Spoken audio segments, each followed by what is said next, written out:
어제 우리는 이제 디모데에게 얘기하는 이제 사명자로서의 태도를 보게 되었습니다.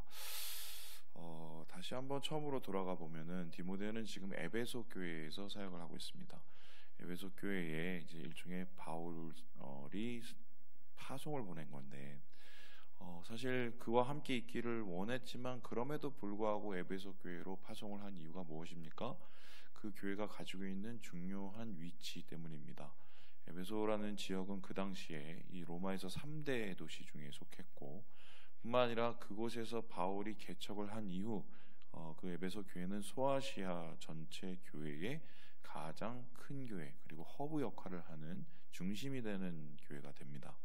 그렇다면 이제 어떤 의미가 되냐면, 우리가 이 요한계시록에 나오는 그 교회들, 7교회들이 대부분 지금 터키 지방에 있는 소아시아 교회거든요. 그 형제 자매들이 어디에서 모여서 공부도 하고 어디서 모여서 또 지도자로서 이 양육을 받았겠어요? 대부분 다 이제 에베소에서 받았을 가능성이 많습니다. 그렇다면 에베소 지역이 제대로 서야 소아시아 교회 전체가 이제 튼튼해지는 거고, 반면에 에베소 지역이 문제가 생기면 소아시아 지역에 있는 교회들도 그 영향을 받을 수밖에 없는 그런 아주 위치가 중요한 역할을 했죠.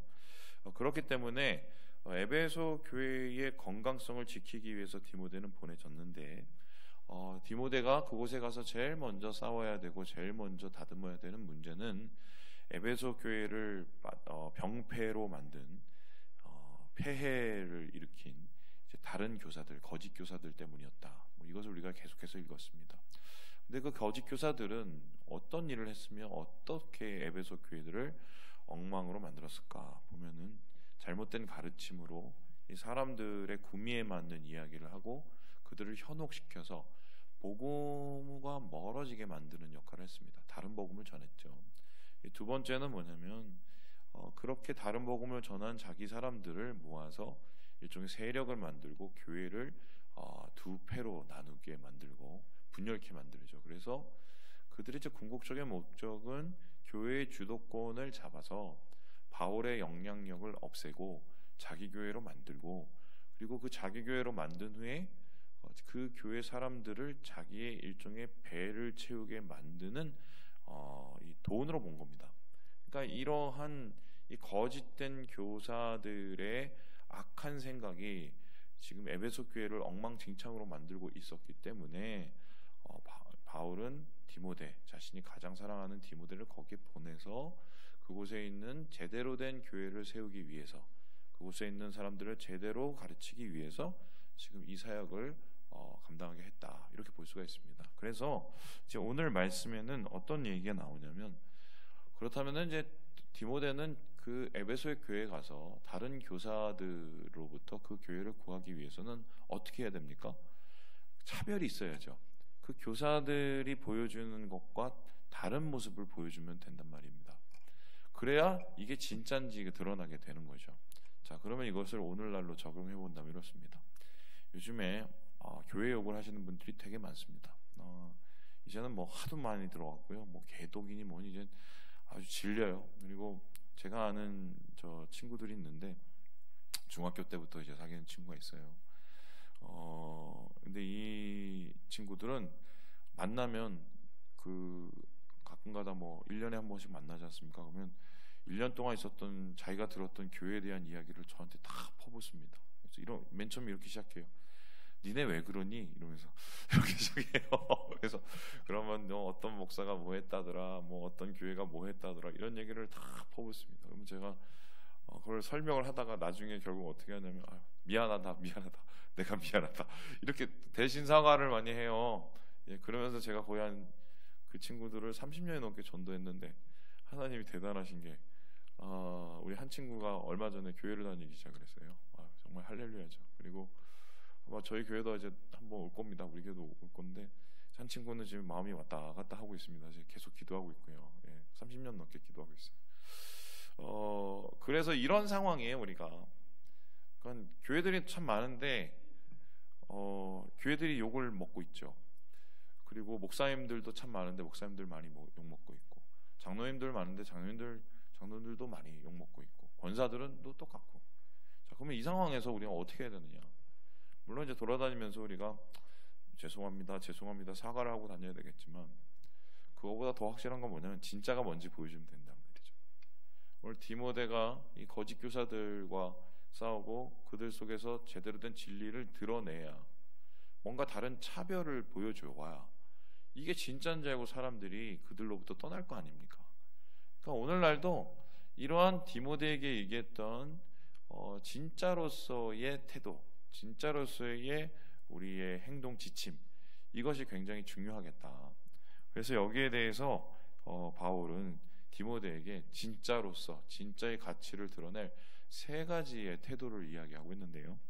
예, 우리 함께 우리 15절의 말씀을 같이 한번 읽어보도록 하겠습니다. 시작.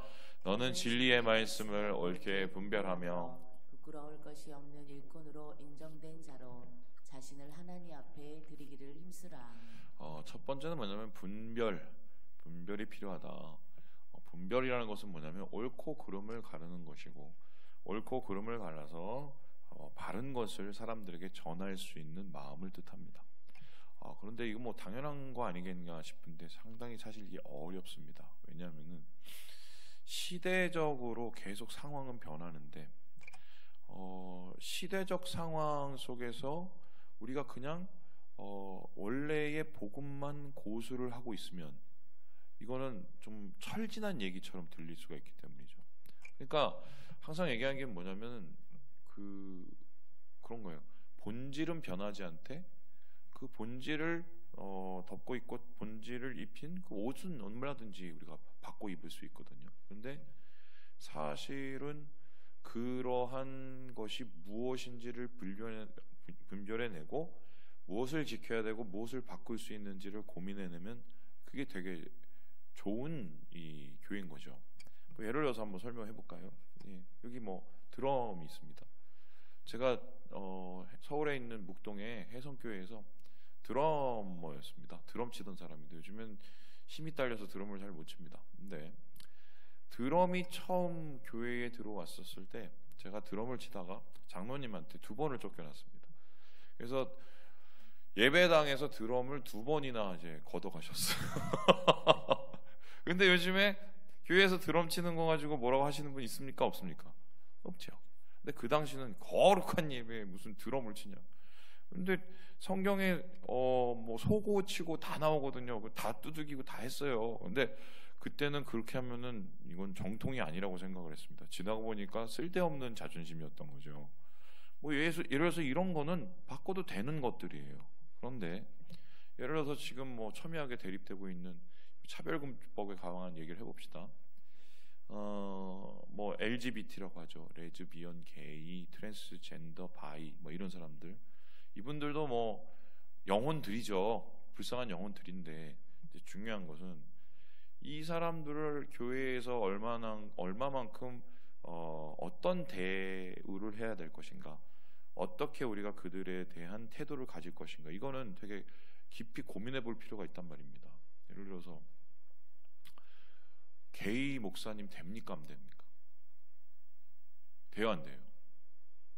돼요? 이게 얼마나 심각한지 좀 설명해 드릴까요? 그 미국 교회에서 진짜 이거 있었던 일인데, 새로 부임을 하셨어요. 감리교인데. 근데 목사님이 오셔갖고 이제 말씀 전하시고 광고 시간에 이제 소개하는데, 가족 소개를 하는데 사모님이 일어나는 게 아니라 사부님이 일어납니다. 안 놀라시네요. 사부님이에요. 사부님. 게이 부부라. 네, 죄송해요. 이런 경우를 어떻게 생각을 해야 되냐.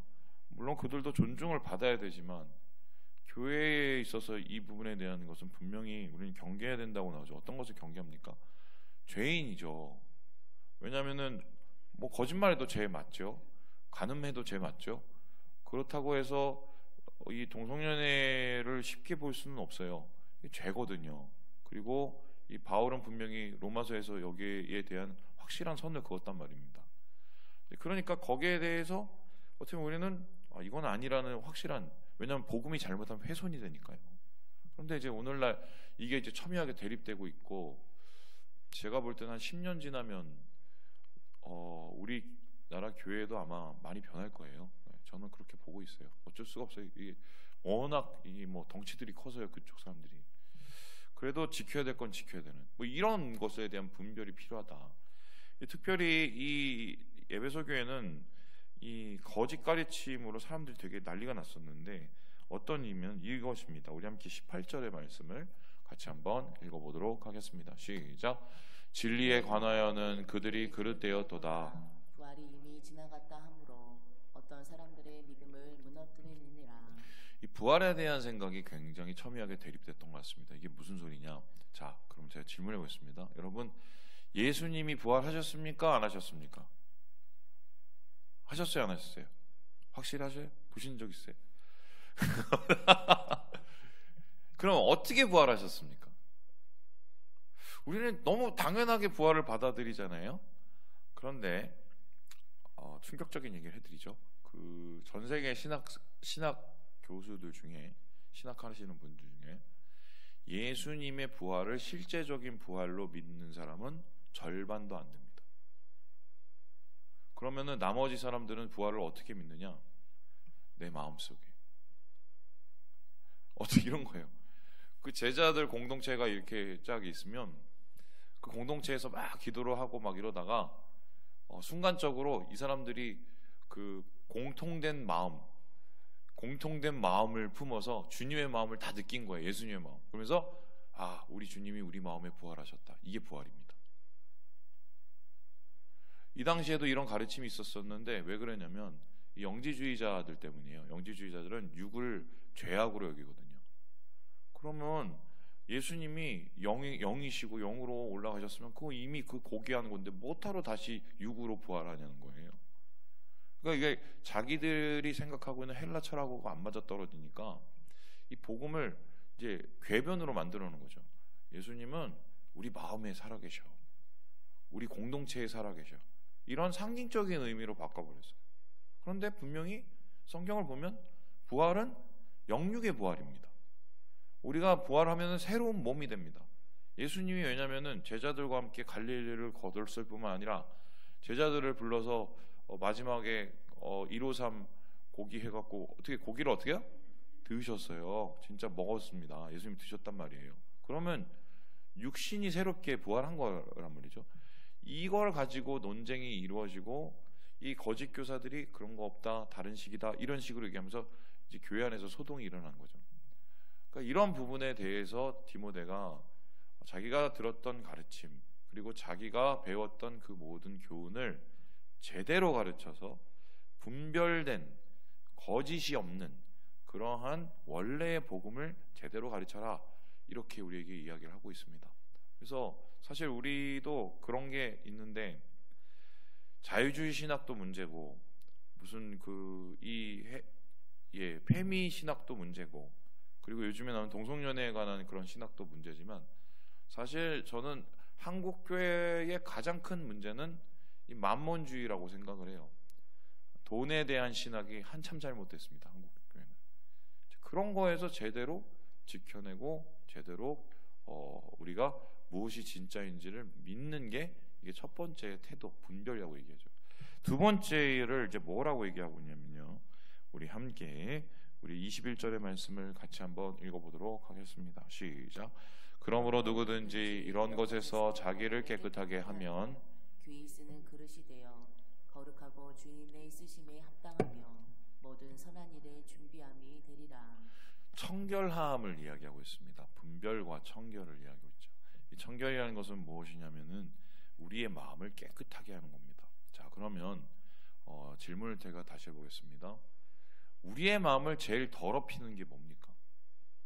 예수 믿을 때 우리의 마음을 제일 혼란케 하고 더럽게 하는 게 뭡니까? 저는 여러 가지가 있겠지만 결국 한 가지라고 생각합니다. 뭐가 잉태하면 죄가 됩니까? 욕심이에요. 탐욕이 실제적으로 실물이 되면 돈, 그것이 무용의 것이 되면 명예, 그것이 자기가 주무를 수 있는 힘이 되면 권력. 이게 결국 우리의 마음을 더럽히는 것들이거든요. 거짓 교사들이 그 막 여러 가지 수작을 부리고 여러 가지 일을 한 이유는 결국 이러한 탐욕을 채우기 위한 거죠. 돈, 권력, 명예 이런 거 채우려고 그 모든 일들을 한 겁니다. 그래서 겉으로 보이게 금그릇 은그릇처럼 자기를 휘황찬란하게 포장을 한 거죠. 그런데 중요한 것은 그들에 비해서 디모데는 나이도 연소하고 그리고 어떻게 보면 좀 되게 소심한 성격이었어요.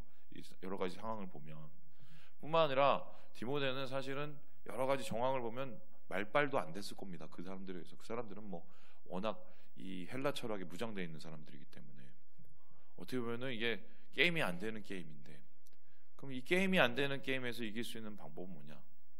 진짜가 무엇인지 자기 자신의 삶을 청결하게 보여주면 돼요.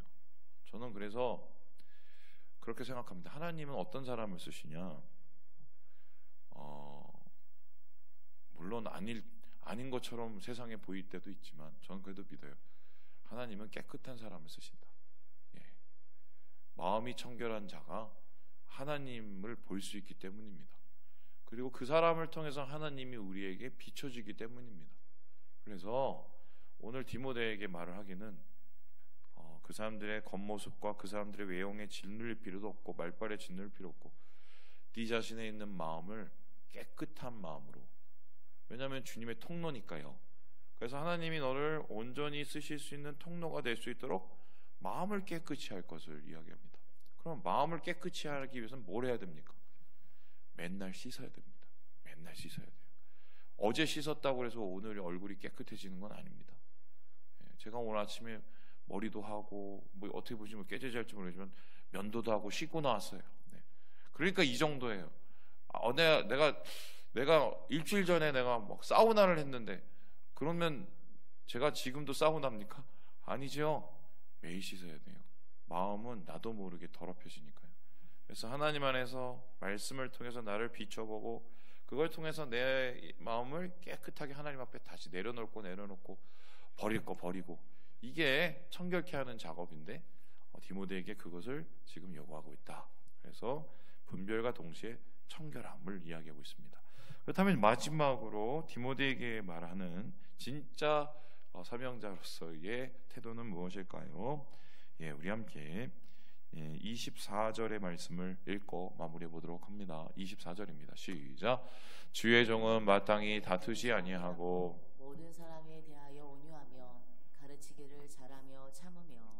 싸우지 말라고 얘기하죠. 특별히 싸우지 않는다는 표현을 뭐라고 표현하면 온유함이라고 얘기합니다. 앞에서 얘기했듯이 거짓 교사들은 싸우는 걸 좋아했습니다. 말로 싸우고 실제적으로 패거리 져서 싸우고, 왜입니까? 자기 세력 만들고 자기 입장을 정확하게 지켜줄, 이 한마디로 자기 사람들을 이제 세우는 거죠. 그런데 이러한 변론들과 이러한 싸움들은 결국 교회를 엉망진창으로 만든단 말입니다. 그런 가르침, 그러한 다툼은 교회에 유익을 주지를 못합니다. 그러니까 디모데는 그곳에서 자신의 모습을 통해서 진짜가 뭔지를 보여줄 뿐만 아니라 태도가 중요해요. 어떤 태도냐면 그들에 대해서도 싸운다고 똑같이 싸우면 됩니까? 안 됩니까? 똑같은 사람 되거든요. 그러니 어떻게 해야 되느냐? 온유하라라고 얘기합니다. 온유하라. 이게 얼마나 중요하냐면, 그러면 온유함이 뭐냐면 우리의 마음이 체온이 떨어지지 않도록 하는 겁니다. 우리의 마음의 따스함이 유지되도록 하는 거예요. 이게 진짜 힘들어요. 특별히 목사도 그렇고 사람을 많이 만나는 직업은 더욱 그렇습니다. 왜요? 이 인간 저 인간 접하다 보면은 거기 진상 고객도 있고, 진상 고객을 JS라고 한다면서요. 네, JS들도 많고 뭐 또 이상한 사람들도 많고, 그러면은 싸우다 보고 그 사람들한테 공격을 받다 보고 그 사람한테 상처를 받다 보면 나도 모르게 비슷하게 돼요. 그래서 사람에 대해서 되게 냉랭한 태도를 갖게 됩니다. 그래서 목사님들 중에 가끔씩 이제 농담하면 되게 시니컬하게 막 농담하시는 분인데, 이게 결국 뭐냐, 그분이 상처를 그만큼 많이 받았다는 뜻이에요. 그래서 목사님 혹은 우리 사역자들 혹은 우리 사명자들이 그렇게 이제 외부로부터 막 그 공격을 받다 보면 선한 마음들과 사랑의 마음들이 이게 작아져요, 자꾸. 물론 그렇다고 해서 마음의 사랑을 잃는 건 아닌데, 사람을 대하기가 두려워지거나 좀 사람을 대하기가 거리껴지고, 왜냐하면 때리면 아프니까요. 근데 온유함이라는 것은 그런 상황들 속에서도 체온을 유지하는 겁니다. 자, 그러면 이게 어떻게 가능한가? 제가 교회에서 여러 번 정말 당해보고, 교회에서 진짜 여러 번 얻어 맞아보고 다 하면서 저도 정말 못되졌던 적이 있었어요. 뭐 지금도 못됐지 모르겠지만, 그나마 이 정도 하고 있는 이유는 뭐냐면, 제가 쓰는 이제 특별한 방법이 한 가지가 있습니다. 제가 여러분에게 이제 공개하고 마무리하도록 하겠습니다. 하나님한테 저는 맨날 이릅니다. 죄송해요. 저는 좀 마음에 문제가 오거나 좀 힘든 일이 있으면 그날 바로 하나님한테 다 이릅니다. 그리고는 생각을 안 하려고 해요. 그래야 이 영혼의 체온을 유지하거든요. 이르면 하나님이 그 다음에 알아서 해주시니까. 그래야 우리의 마음이 강팍해지질 않아요. 오늘 이 온유함으로 그들에게조차도 훈계하는 것을 포기하지 말라고 얘기하는 이 바울의 얘기가 사실 오늘 한국교회에 가장 필요한 얘기가 아닌가. 따뜻해야 변해요, 사람은. 차가우면 주변에 사람이 없어져요. 우리 따뜻한 교회를 좀 우리 교회가 만들었으면 좋겠습니다. 말씀을 마칩니다. 우리 사랑하는 여러분, 정결하시고 온유하시고 또 분별하셔서 오늘 하루를 주님과 함께 승리하시는 우리 모든 형제 자매들 되시길 주님의 이름으로 축원합니다.